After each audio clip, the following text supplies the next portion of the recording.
Oh, okay. I am going to backtrack today. And the reason I'm backtracking is that we're about, 3 weeks from the end of the semester, something like that, up there. And some of the topics I talked about in the first few weeks, I know that everyone's forgotten. And there's a couple questions on the final exam that comes out of the first few weeks of material. And I really think it's worth the time to go back and instead of digging deeper into material that I'll cover next semester in the microcontroller class, I think it's worth our time to go back and review some of that material on the 8086 that's going to be on the final exam, in particular on hardware, right, there. So, I'm not abandoning the 8051 or any labs in the future, but for this week, I think I'm just going to go back and just kind of go back and review a little bit of what we talked about there. So, the book that I was working with was the Bry book, and I believe they made that available on the e-learning site right there. This is the book is this one here, right there, but it's actually chapters 9, 10, and 11 that I covered out of that book that you need to read. The software part of it, the registers, none of that stuff is going to be on the final exam, because we spent all that talking about the 8051. So, out there. But in this book here, you know, we talked a lot about the addressing modes and data move instructions. Again, we concentrated really on the 8051 when it came to all the programming part of that, because that's what we did our labs with. But chapter 9 is the one where we get into the hardware of the 8086. And we did cover that, and that is going to be on the final exam. So let me just kind of review those chapters today, and maybe we'll get into it tomorrow. Out there, we'll see how far we get into this. Like I said, tomorrow I may abandon altogether because of this other meeting that there. So, okay. First off, the 8086, 8088, to remind you, is the same processor internally. The 8086 externally is a 16-bit processor. Internally, it's a 16-bit processor. The 8088 is internally a 16-bit processor. Externally, it's an 8-bit processor. The reason the 8088 exists, and it came out after the 8086, and it was kind of a throwback. In other words, they went backwards in terms of performance, speed, functionality. When they brought the 8088 out, really came back to is that the 8086 had 16 data lines, and it had 24 address lines. And now some of those are shared, and we'll talk about that later, because that's an important part of what's going to be on the final exam that I'm sure you forgot. Well, the problem with 16 data lines is that all the memory devices, all the I/O controllers, everything up to that point was 8-bit. You know, the previous processor was the 8085, along with the Z80, the 6502. The entire world at that time was all 8-bit microprocessors. So now Intel introduces this brand new processor that's now 16 bits wide. None of the chips out in the field, the support chips, could support 16 bits at the time. So they had to put 2 of everything in there. Well, when they had to put 2 of everything in there, they doubled the price of the hardware. At that time, this hardware was fairly expensive by its day. I remember buying an 8088 back in 1984, and the chip itself was about $100. Now you're talking a chip that's about half as powerful as the 8051s that they sell for $2 today. Now I'm talking U.S. dollars. And the reason I'm talking U.S. dollars is that that's what they're priced in, and that's what I paid. I lived in the U.S. in '84 anyway, so That's what I have no idea what the ring was doing in 1984. That there, I didn't even know what the ring was in 1984. I'll be honest with you. That there, I knew where Malaysia was, but I didn't know what the ring was. I didn't know what currency that there. But regardless, so they came up with this chip called the 8088 that internally it's an 8086 with around it a little bit of multiplexing in order to come up with this 8-bit externally 16-bit internal processor right there. So for the final exam, and I can't remember that question's on this final exam. I wrote I finished the finals earlier this week. One of the reasons I didn't prepare a lot of new lectures, I was busy getting the finals. UniKL, well, I think almost all the Malaysian universities require that you write your final exams like a month or two before the final. And then somebody's got to review and make sure your questions are hard enough. And then they come back and say, this question's too easy, you need to make it harder. That there. So far, no one's come back and said this question's too hard, make it easier. They don't do that. They come back and tell me to make the test harder. That there. But the fear is that instructors will write easy tests in order to get good evaluations. That there. So they have to be that there. And I'm not complaining about that. It's just that I'm not used to it because the U.S. system, instructors were as bad as the students. We wrote their final exams the night before the test. Right there. And there's some advantages of writing your test the night before writing your test the night before you give it, because you know what you covered. That there, when you write a test a month or two before the final exam, you're guessing at how far you're going to get. That there, so it's just it's kind of a wild guess. That there, and sometimes you're in a panic mode and you have to jump ahead and cover things that are on the final that you didn't get to. All right, getting back to my discussion. That there, the 8088.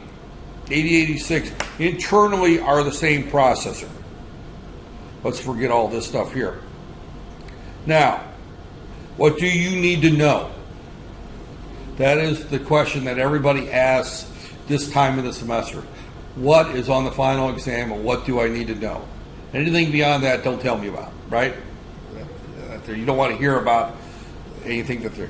So, the big thing right there is is the pinout that there. I'm going to go through and I want to talk a little bit about the pinouts and the various pins on this processor, right there.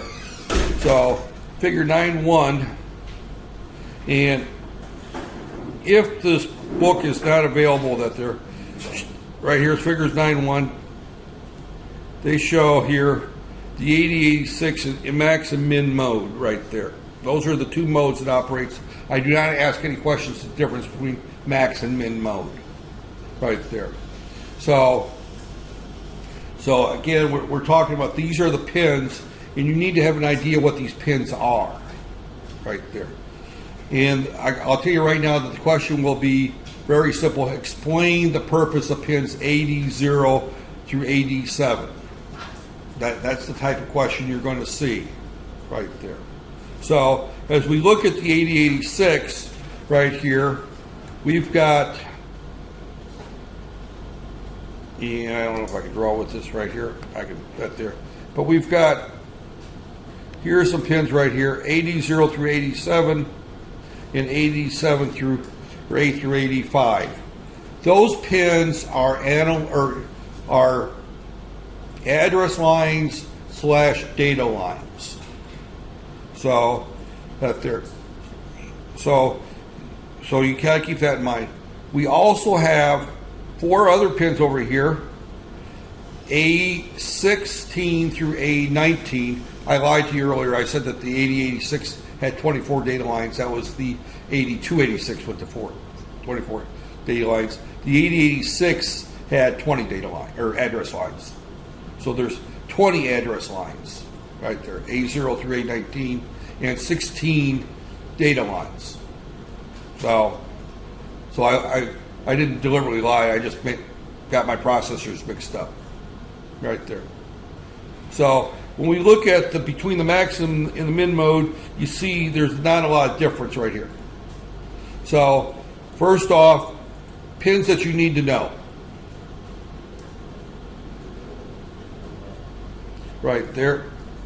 So you need to know AD0 through AD15. Now, this is on the 8086.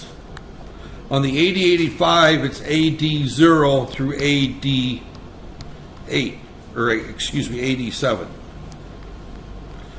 Right there, the 8088. The reason it's different is because the 8088 only has 8 data lines. Now, what you need to know is that some of the time, it's hard to write this way, these lines are address lines. Right there. And then some of the time they're data lines. We'll talk about the timing. You need to be aware of the timing on how this works right there. Some of the time they're address lines. Some of the times they're data lines. Right there. Now, what we have to do is, and this chapter shows how this is done in the next chapter right there, but part of the memory interface is we have to latch the address on there. So we have to have an address latch, and we'll talk about that as we go through the hour and a half here. That there. So you need to know those pins right there. So that there. Now as we go back to my book here, right here, you also need to look at AD16 through AD19. Those are address lines / status bits. I didn't go through the status bits in great detail, but the status bits basically is a way of telling what mode the processor is in, where it's at in the instruction cycle, right there. Whether it's reading an address or whether it's writing data, whether it's reading data, it just tells the debugger or the hardware engineer as they're trying to troubleshoot this, what the status of the processor is. And those were used a lot back in the old days when we used to use what they call in-circuit emulators and debuggers. Now on the 8051 we use what they call JTAG debugging. JTAG debugging means the debugging hardware is built into the chip, right there. Back in the old days, when I say the old days, they were not good old days. They were terrible days when it came to microprocessor design. We used to have to put a clip on top of the microprocessor in order to follow what it's doing and debug the software. And believe me, it was tedious in comparison to today. So, right there. But so these lines right here, you need to know right there. So again, going back to my discussion, you've got A16 through A19 are the other 4 address lines. And then you also have, and I can't remember what it's S3 through S6 right there. S3 through S6 are some of the status bits. We did not cover the status bits, so you don't need to know what they are or what they do. Just simply the main thing you need to know is what this is. This here I did not discuss at all earlier. So not that I don't care, it's just that we don't use it anymore. Right there. Modern processors use JTAG, and we don't rely on the status bits. That there. Okay. The other pins, I only worried about the min side. I didn't worry so much about this side over here. But we've got several pins here. One is the interrupt, the non-maskable interrupt, the reset. Those are the ones that we need to know that there. Right there. So let me just kind of, right here, I'm going to,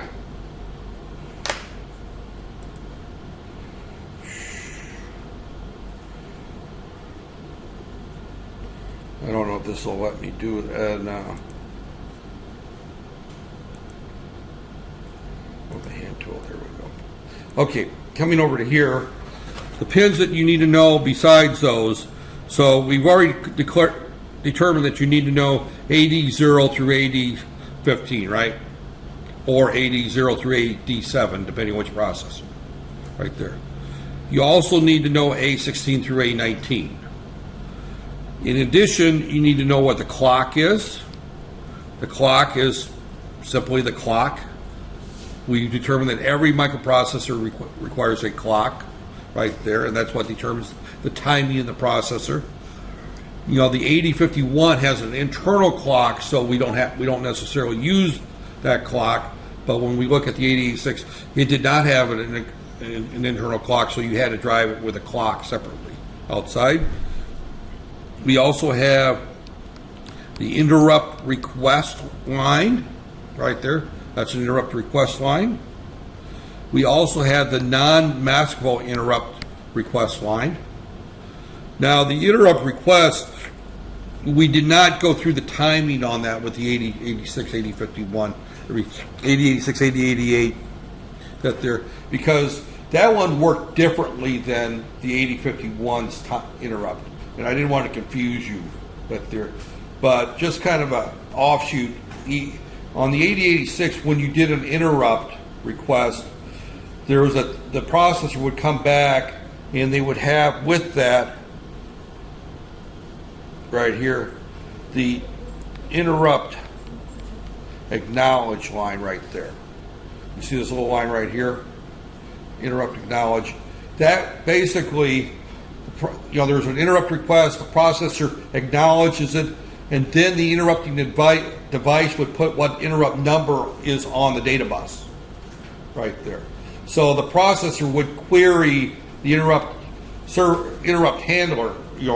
Usually there would be a chip. It was the 8259 typically, and it was the interrupt handler chip that there, and it handled the interrupts right there. You would feed 16 different devices that would interrupt the processor, and then the processor would then know which interrupt. The 8051 doesn't do that. It has 22 interrupts that there, and I covered interrupts in this class to a degree. Yeah, that there. So yeah, that was just the last week's discussion right there. I just covered interrupts that there. When an interrupt occurs on the 8051, it knows what type of interrupt it is because of the way it's set up right there. It doesn't have to query the interruptive device. The 8086, 8088 had a whole bunch of interrupts right there, and you would have to ask it, and they only had one interrupt pin right there. The interrupt request right here, this pin right here, was the only interrupt line there, other than the non-maskable interrupt and the reset. Reset, of course, I counted as an interrupt. But a normal interrupt that there was no timer interrupts, there was no interrupt pins that you would set up, there was no serial interfaces, none of that stuff existed on this chip. So if an interrupt occurred, the processor had no idea what type of interrupt it was, unless it was non-maskable. So it had to go through a series of events to find out what interrupt it was before it could service it. I did not cover it. You don't need to know that. There. The only thing you need to know is that the interrupt request line is INTR, the acknowledge is INTA right there, and the non-maskable. That's the only thing you need to know about the 8086 on the interrupts right there. And of course, you need to know what the reset pin is right there. And I think that's about, obviously you need to know the ALE and the memory/IO not, and read not, write not. Those pins. So you need to know what those pins are. I covered them way back in like week 1 or 2 of the semester. And I know everyone's forgot that, but I'm just pointing out that you need to know what those pins are. So the clock is obviously the clock right there. It controls the time. The interrupt request tells the processor that there's an interrupt request. The processor then acknowledges the interrupt with the interrupt acknowledge line, not there.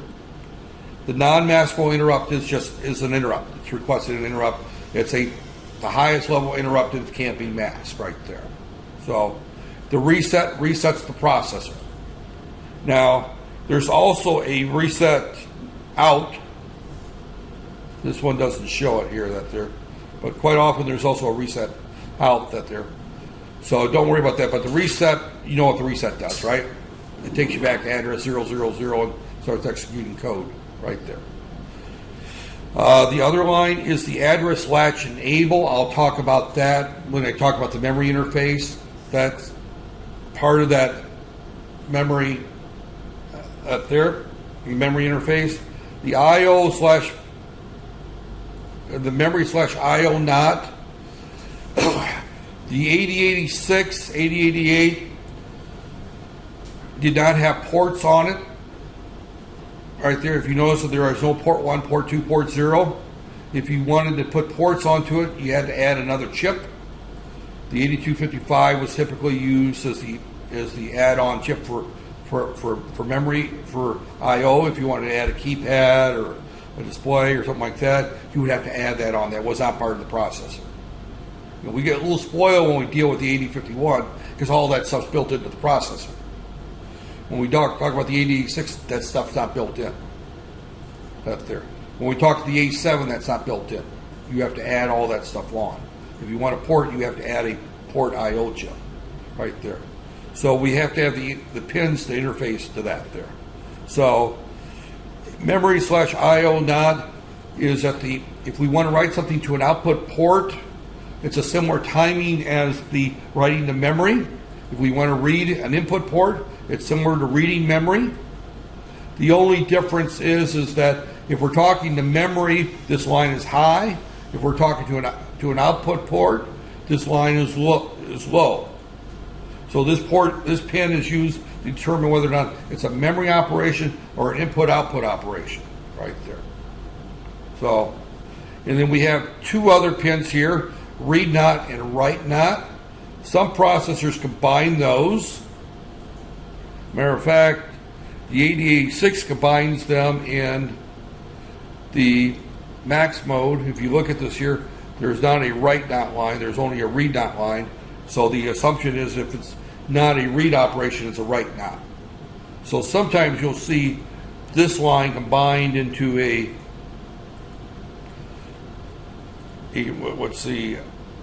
write slash read dot line, something like that. You'll see it written that way there. And that means it's one line that shows that's used. If it's a write operation, it's high. If it's a read operation, it's low. Here we have two separate lines. If it's a read operation, RD not as low. If it's a write operation, write not is low. And they should never both be high at the same time or low at the same time. Right there. So you know really one line is enough right there. So just like the memory slash IO NOT, there will be a read slash a write slash read not line right there. But that tells the direction, whether I'm reading from memory or writing to memory, whether I'm reading an input port or writing to an output port. Those two lines tell me the direction that the data is going to flow, either out of the processor or into the processor. And these lines are all based on the viewpoint of the processor. A write not line means the processor is doing the writing. A read not line signal says the processor is reading right there. So what do you need to know? You need to know those pins on this processor and what they do right there. So, and again, I'm sure it's been a while since I covered this. You probably forgot all those, right?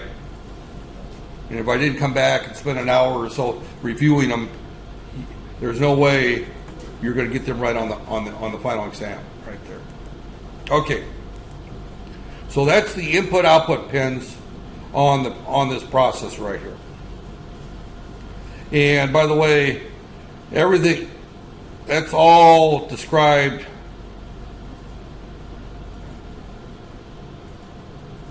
on page 305 of this textbook right there.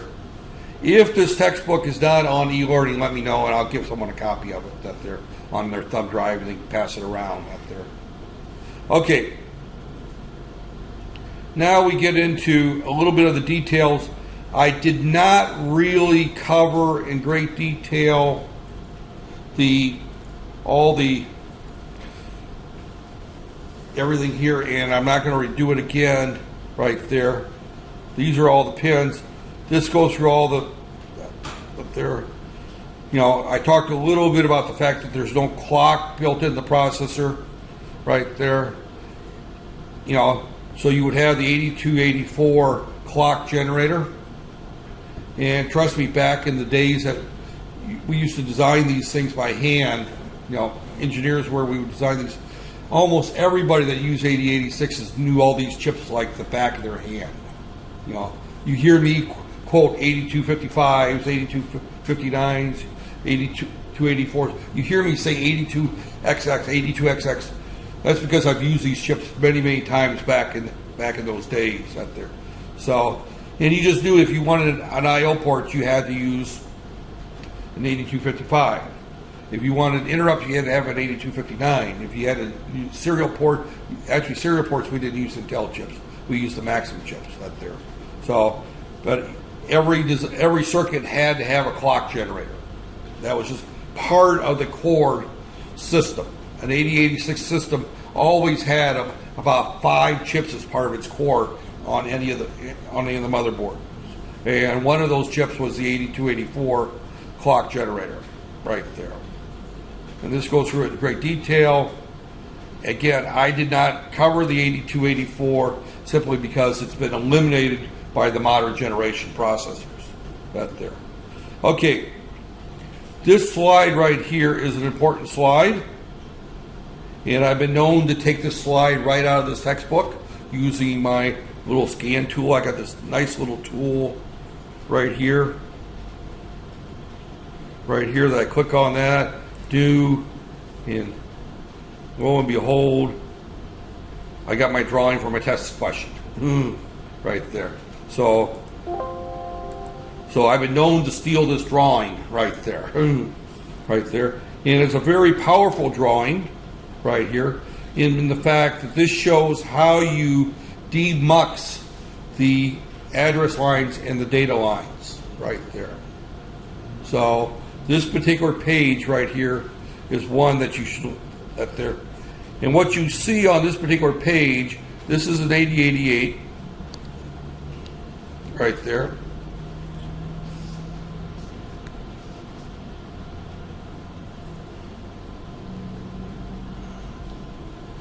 And I thought I had a pen button right here, but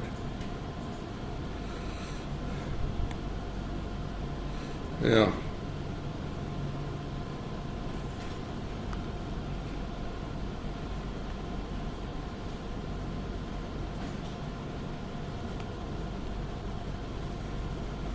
All right, I screwed that up there. Yeah, that's all right, we can do that there. Okay, this particular drawing, as we look at this drawing right here, what we show here is there's a couple of chips here. These are 74 373s. They just show the little apostrophe there, but this is a 74 373. And what the 74 373 is the octal latch. So what's inside that chip right there,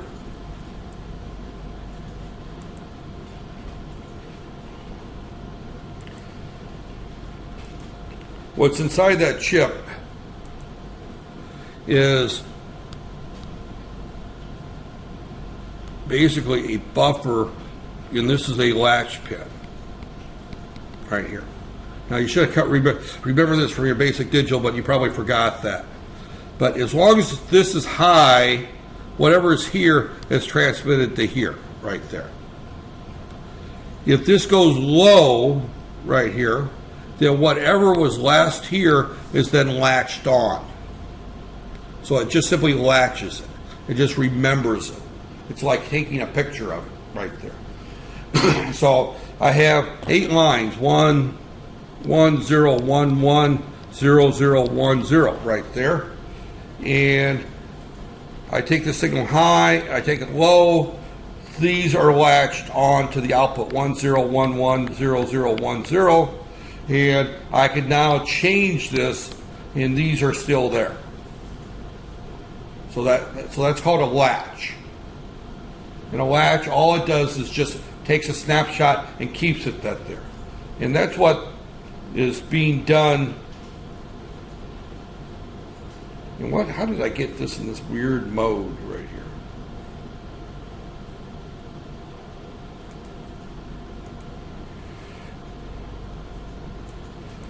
Okay, well, I got it in some weird mode there. But what we've got here is we've got these latches right here. And we've got two of them here.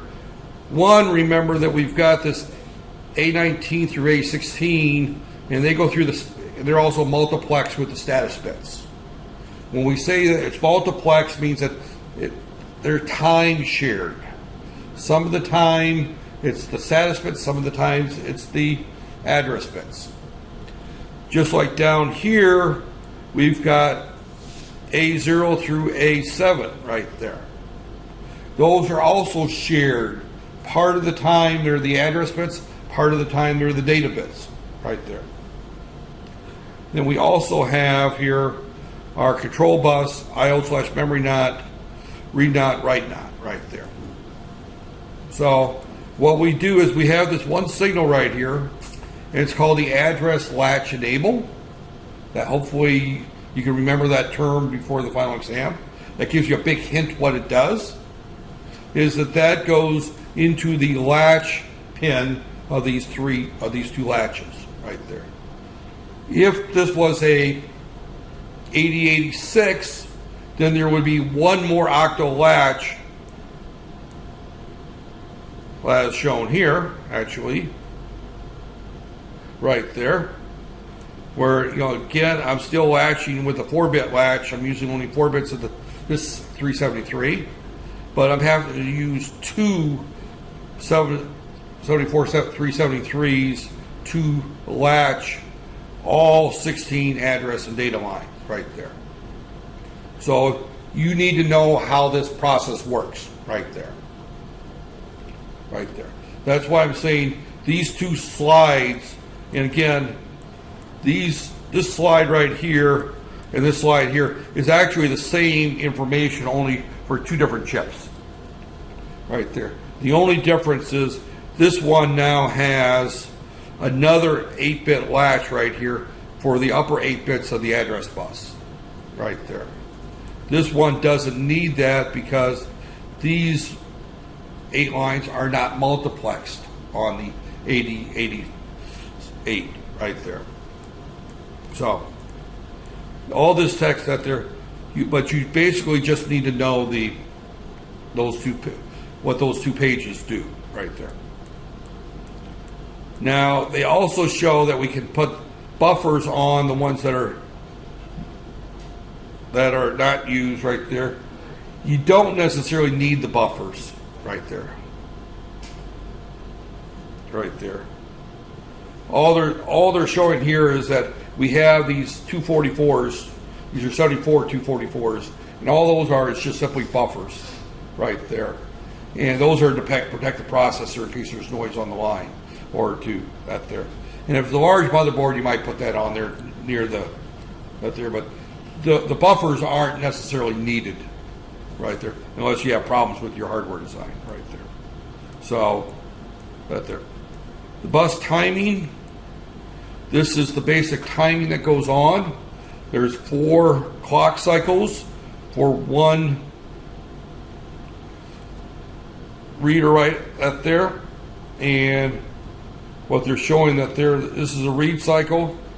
We put a valid address here. This is on the unused, that there. Here's our address right here. They don't show the little latch that the ALE will go high during this time here, and this is the address at there. So we've got 4 cycles. The first clock cycle, you put the address on. The second cycle, you wait for things to settle. Third cycle, you put the data on and latch it. In the fourth cycle, you let everything settle back down for the next cycle. So there's 4 machine cycles for every bus cycle right there. And I didn't go through that in great detail there, and you don't necessarily need to know that, but this is kind of information on how it works right there. This is the full ugly drawing. I sure the heck did not go through this right there. But you notice here that this particular whole drawing right here, here's my addresses right here, and you can see that these addresses are valid when things go low right there. And this is a read operation right there. So again, that's all I covered from that chapter right there. I really didn't get into any of the timing discussions, so don't read anything more than that right there. I did not get into the wait states. I did not get into these right here. Right there, bus controllers. We didn't talk about the bus controllers. Right there, that's for the bus control. So that's really the only thing out of chapter 9 that I covered out of that book. Is those pins and the address, the decoding circuit right there. That's really the only two things I covered that there, is that you know the various pins right there. So I didn't ask anything there. The other thing is that we use, I covered chapter 10, and the question on chapter 10 is the one that almost every semester I've taught this, people seem to mess this question up. So I want to make sure I cover it again, because I've had bad luck with this particular question. It's an easy question, it's right out of the book, but what's easy to me is confusing to some of you. That there, obviously. That there. Okay. What we've got here, when we look at, and I'm not going to get into these in great detail here, but when we look at memory, let me first talk about a typical memory device right there. And a memory device has on it so many data lines, D0 through D7, or D0 through D3, or just D, depending on what type of memory it is, right there. The most common that I'll be using in this class is probably the D0 through D7, right there. So that means that it's every address location has 8 bits to it. So they would be tied directly to the microprocessor or microcontroller to the D0 through D7 line. Now, if we're talking external memory, we're normally talking about a microprocessor, not a microcontroller. And one of the reasons we use a microcontroller is we want small and simple, right? We want one chip to do everything. If we start having to add external memory to a microcontroller, we're stepping out of the realm of where we need a microcontroller, and we should be using a microprocessor. And one of the questions that will show up on the final example is, what is the difference between a microprocessor and a microcontroller? And one of the key differences is that a microprocessor has no internal memory, and it must be external. Right there. A microcontroller has internal memory. But then you also get into things that microprocessors will typically access more memory, they're faster, they have more, they're much more powerful chips. So that there. So, but typically, if you're getting to the point that you're blowing out of the memory of a Silicon Labs 8051 or a ARM microcontroller, processor, one of their M-class processors, not one of their A-class processors on the ARMs, or if you're getting too big for a PIC and you have to add external memory, it's time to change your choice of processors. To move from a microcontroller to a microprocessor, typically. So, that there. All right, getting into that there. And then we also have a number of address lines, A0 through AN, right there. And I'm going to say N minus 1 right there, typically. Sometimes it may be A1 to AN, depending on the manufacturer right there. So what we have is N address lines. So when we have N address lines, this means that this can address 2 to the N locations, right there. Its starting address is going to be 0000, for example, that there, or whatever many zeros it is, all the way to 1111, however many bits you have right there. So that tells you the size of our memory right there. Right there. So now, in addition to the N address lines, we have to deal with the fact that our microprocessor has more than N address lines. Right there. And this is the question that almost always gets people caught up that there. But so if I've got a chip here that has, say, A0 through A11 on it right there, and I'm connecting this to an 8088 right there. The 8088 has 20 address lines, right? I determined that. Earlier today I said it was 24, but it's 20 address lines right there. So that means we've got 12 lines attached to the memory. 8 lines are used for our chip select.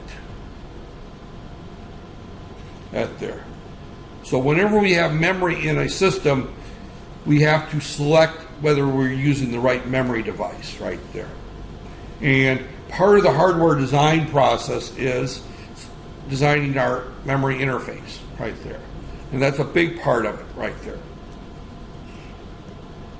And I can guarantee you that there'll be some questions on this right there. So here's a 2K by 8 static RAM. If you look at this particular chip right here, and I can't write on this one here, but you'll see that it's got A0, A9, A10. So this particular chip has got 11 address lines on it right there. 11 address lines means that we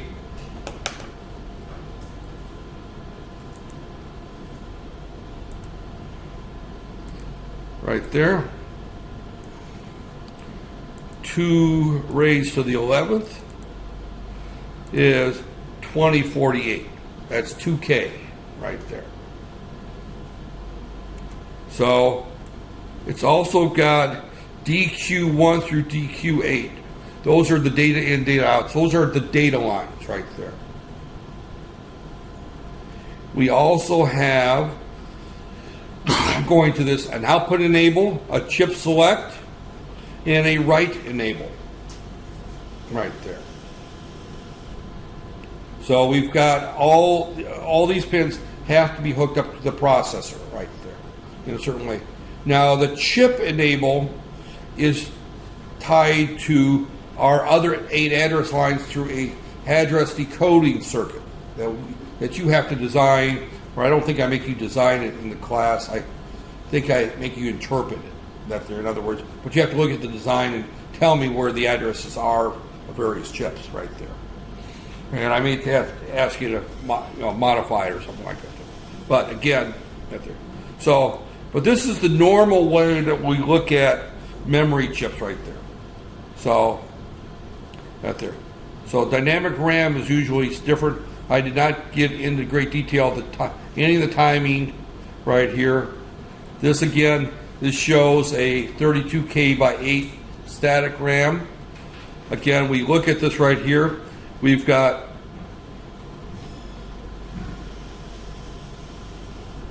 the same type of pins. So you need to be able to look at these address pins and know what they mean right here.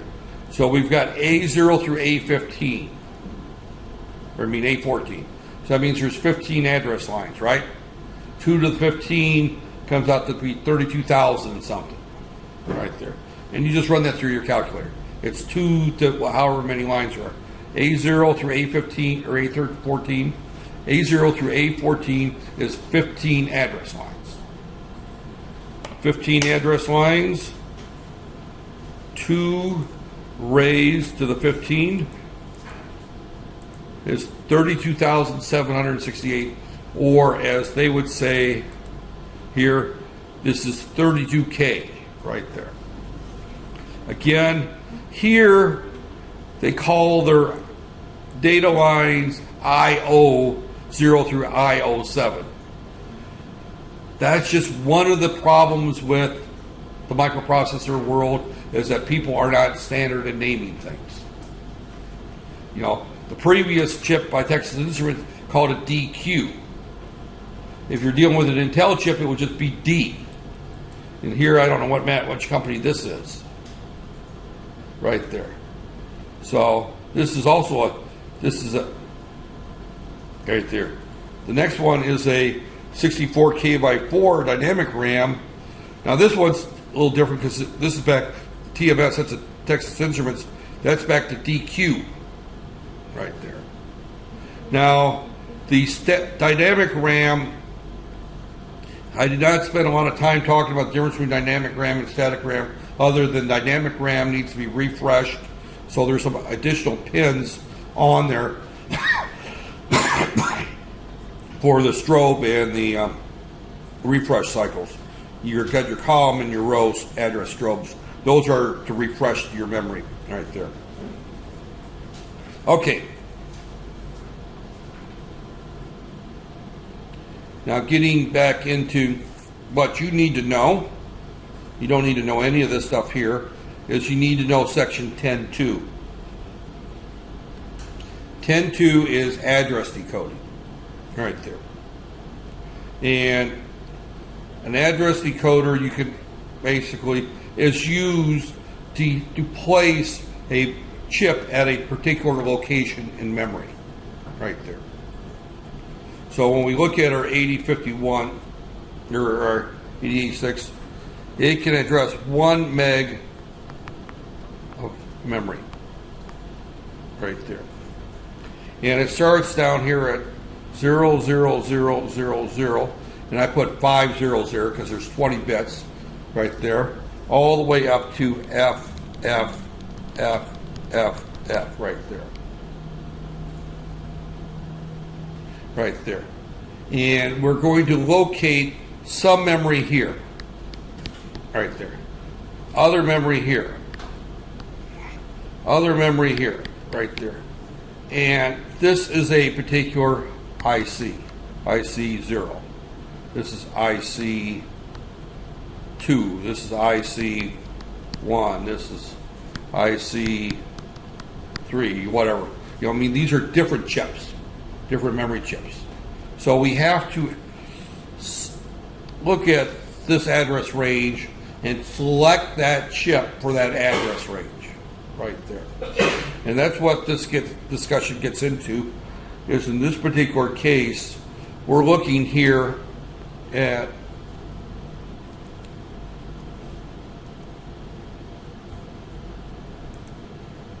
right here. We're looking at addresses A11 through A19, and these all have to be high in order to select this particular address right there.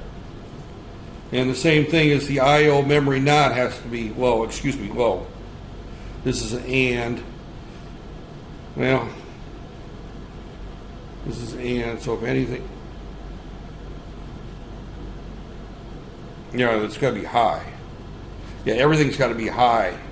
Yeah, all these have to be high, and the I/O memory NOT has to be high. Oh, that's running through an inverter. Okay, yeah. So if this is low, then that's going to be high. Okay. So this particular memory decoder right there is decoding A19 through A11 right there. And that says they all have to be high, and the I/O memory NOT line also has to be low. The way I can tell it's low is because I got this inverter here. So in order for this chip to be selected, right there,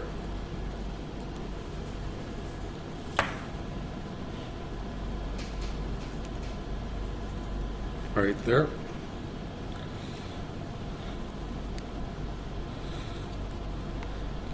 A19 through A11 all have to be high, right?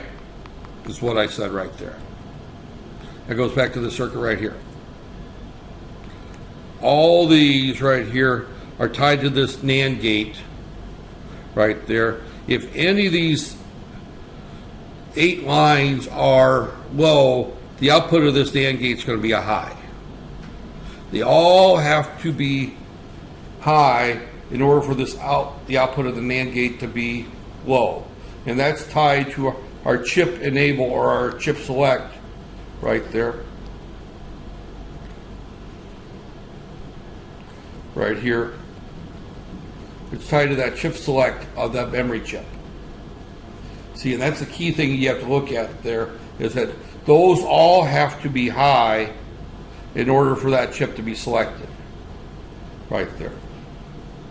So when we look at this right here, right there, so that's going to be 111, 111. So that's FF right there. The other 8 lines or 12 lines, excuse me, and there's also a 1 here. This is a 19, 18, 17, 16, 15, 14, 13, 12, 11 right there. The other lines right here can either be a 1 or 0, and it's going to be in that chip right there. So this would start at 0, 0, 0, 0, 0 right there, and it would go to 1, 1, 1, 1, 1, 1, 1, 1, 1. There's one too many ones there. 1, 1, 1 right there. So our range is FF 8, 0, 0 to FF right there. That's the range that's in that chip right there. Let me repeat this, because this question has been on, some version of this has been on every final I've given in this class in the last year and a half roughly, and I get a terrible response on it, and I refuse not to put the question on the final because it's a core question right there. So it's going to be on the final in one form or another and I'm hoping to get higher grades on this right there. That's why I'm spending so much time going through it a second time shortly before the final. I know I covered this way back in September sometime or early October. You've taken a break, you've slept, you've gone on weekend retreats. Some of you have been known to go out on dates. Nobody's gotten married this semester, have they? Okay, but some of you might have met prospective spouses. Your family's trying to find husbands or wives for you. All these things are happening. Your life goes on. The guys probably watched a couple of football matches that were exciting, right? The girls have gone shopping a few times. So you completely forgot this, right? Everyone's completely forgot that.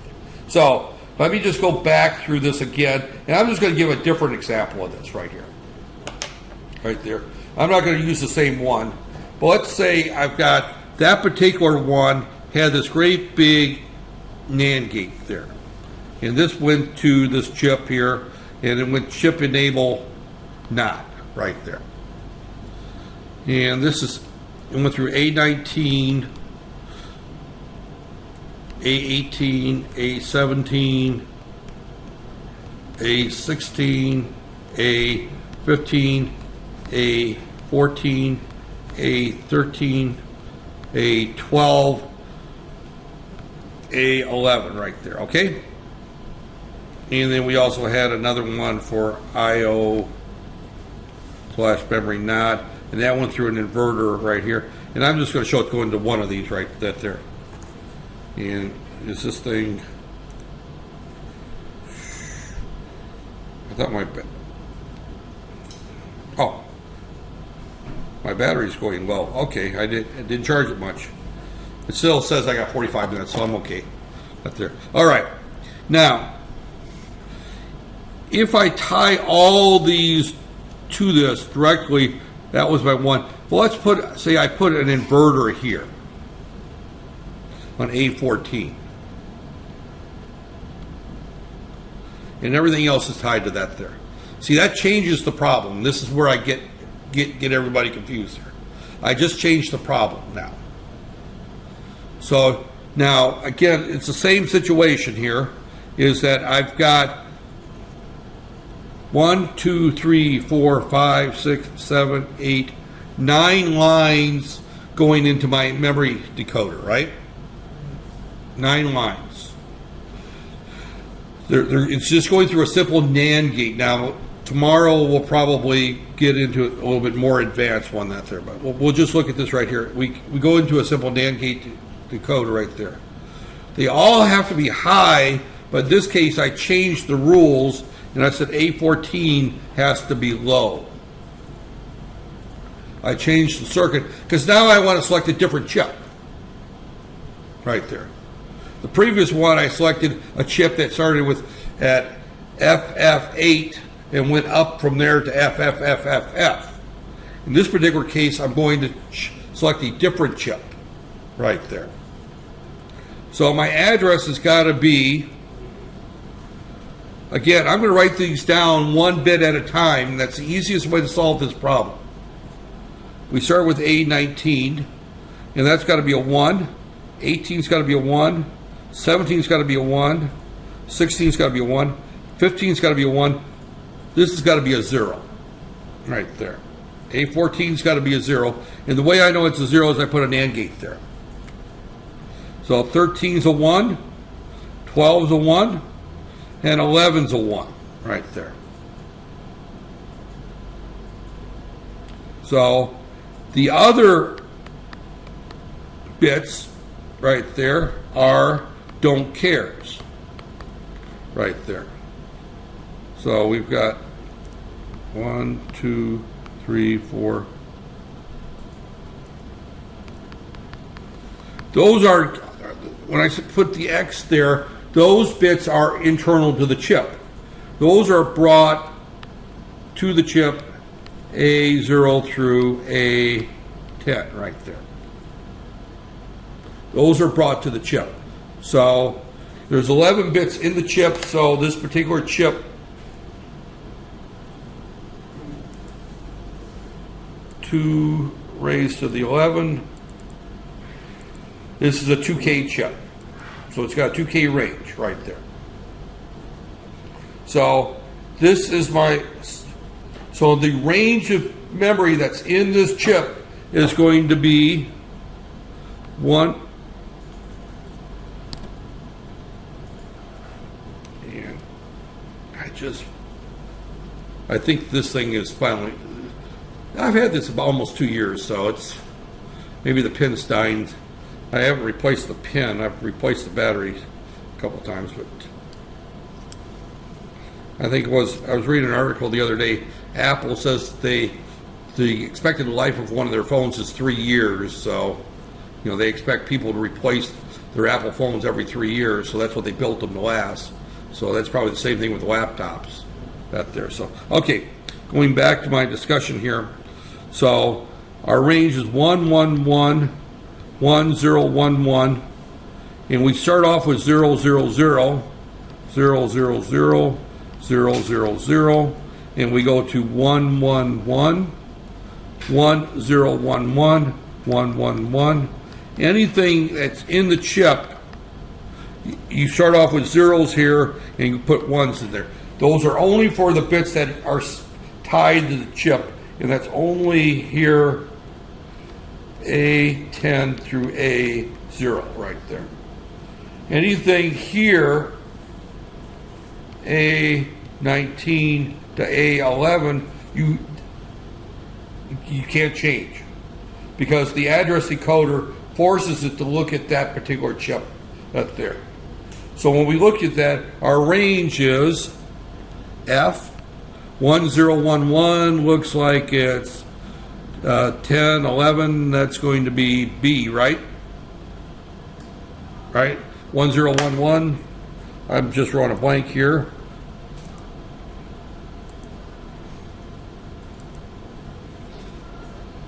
(1011) is B, yep. B. And we're going to start at 8, 0, 0, and we're going to go to F, B, F, F, F. That's the range of that chip right there. And that's the answer you would give on the final exam if you're given that problem right there. So the question is, you're given this as your decoder, what is the range of the memory on that chip? Right there. So, and I'll do a few more examples on that there. And again, I covered this back in September, October, but some of you might remember that discussion, right? That there, and I didn't isolate it like I did today. Today I isolated, this is the question that's going to be on there. It's been on there multiple times. That there. So, okay. Right there. So as we look at this right here, this is one example of that there. I did that one initially. You notice that there's no inverters here. So if there's no inverters there, then it's all going to be ones. As soon as I start putting inverters in there, then those become zeros right there. So, right there. Now, this is showing that example. That's the same one that there.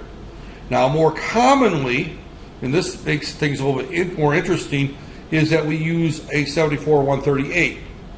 This is a 3 to 8 decoder right there. And this is where the circuits get more interesting. I'm probably going to stop here before I get too far up there.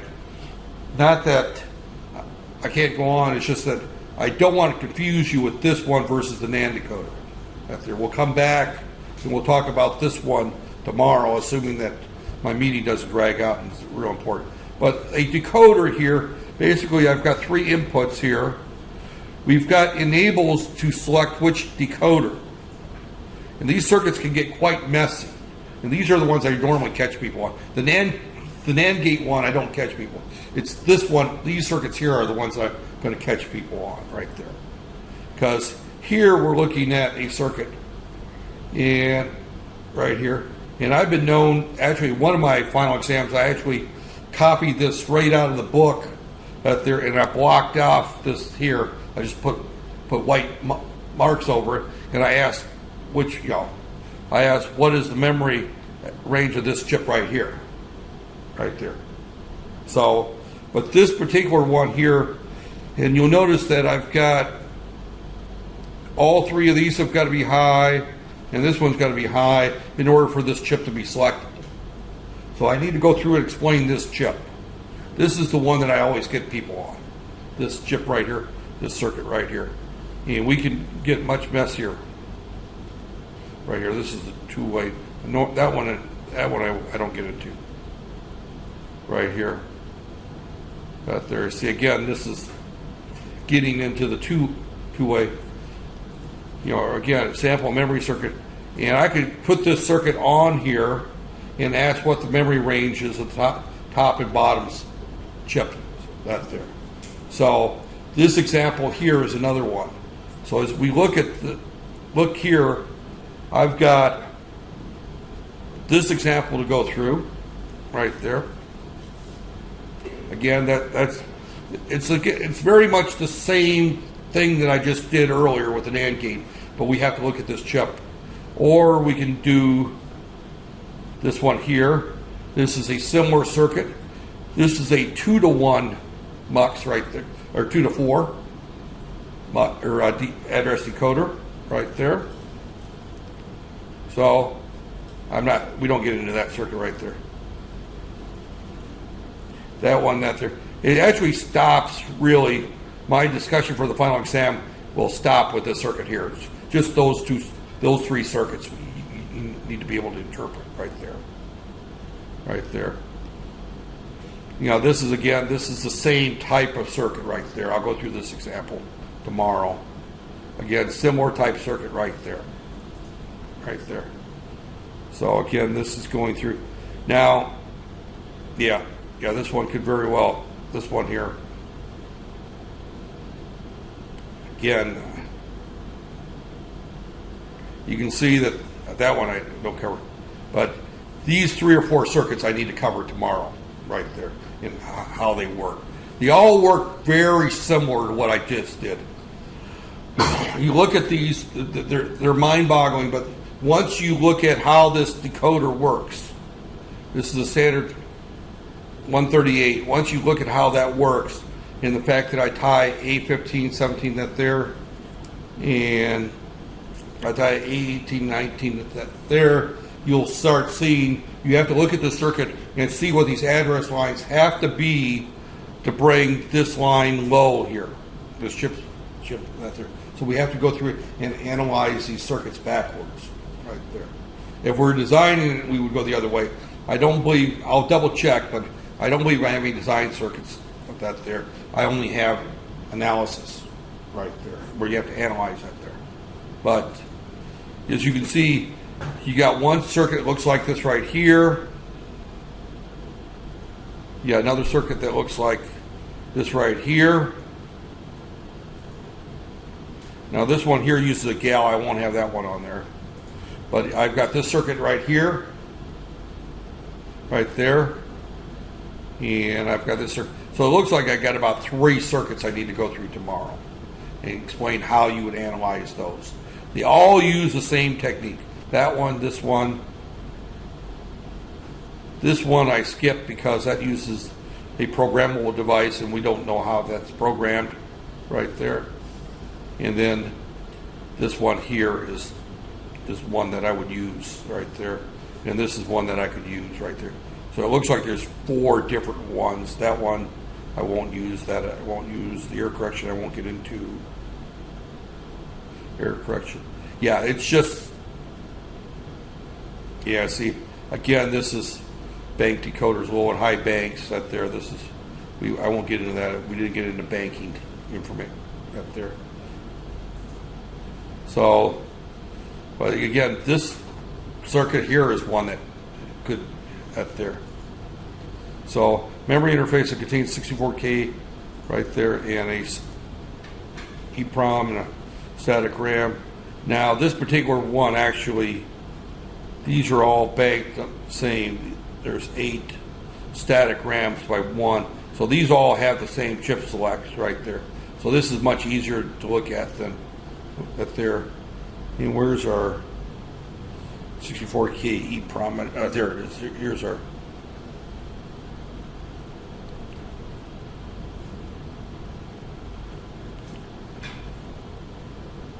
Oh, okay. Oh, okay. I see what's going on here. I didn't read it carefully enough. This is an 8086, so it has to have 2 8-bits for every memory location, right there. And it says 128K byte static RAM, so it's got 4 memory chips, right there, static RAM right there. So this is the static RAM here. This is the EEPROM down below that there. So this is much messier circuit. I won't get into that one there. Again, that's the same thing right there. I'll stop at those first 4 right there. So someone between now and tomorrow check to make sure that book's available. If not, bring a thumb drive to class tomorrow and I'll make sure I let someone get a copy of it there. I am going to stop. One, because my voice is going away. I've had this problem since Sunday.